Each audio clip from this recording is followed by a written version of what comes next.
నాకెంతో ఇష్టమైన గోంగూర చట్నీ చేస్తున్నా అండి. ఇలా చేయండి, చాలా టేస్టీగా ఉంటుంది, సింపుల్గా అయిపోతుంది. నేను ఢిల్లీకి వచ్చి 8 ఇయర్స్ అవుతుంది. ఏ రోజు గోంగూర అసలు చూసిన లేదు. నిన్న మార్కెట్లో మా ఆయన ఇష్టం అనేసి 1/4 కేజీ 50 రూపాయలు అంతే, అదే వచ్చింది, ఎక్కువ రాలేదు. అది కానీ తూకం వేసి ఇచ్చారంట, 50 రూపాయలు. అది కానీ గోంగూర వెరైటీగా ఉంది, పులుపు ఎక్కువ లేదు, మందైతే కాదు. అయినా చాలా ఇష్టమని తెచ్చాడు. ఇలా చేయండి. ఫస్ట్ అయితే శనగిత్తనాలు నువ్వులు వేయించి పెట్టుకోండి. ఇప్పుడైతే కొంచెం గోగాకు పచ్చిమిర్చి వేసి ఉడకబెట్టుకోండి, కొన్ని వాటర్ వేసి అంతే. కొన్ని ఎక్కువ దీంట్లోకి తెల్లవాయలు పడాలండి, అప్పుడే చట్నీ చాలా టేస్ట్ వస్తుంది.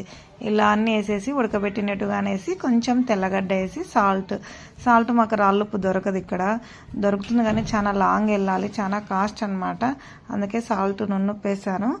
ఇలా మిక్సీకి వేసుకోండి. మాకు ఇక్కడ రోలు లేదు, చిన్న రోలు ఉంది, నూరడానికి కాదు కాబట్టి ఇలా మిక్సీకి వేసాను. లాస్ట్లో ఆనియన్స్ వేయండి, చాలా టేస్ట్గా ఉంటుంది. ఇదైతే రాగి ముద్దలకి చాలా బాగుంటుంది.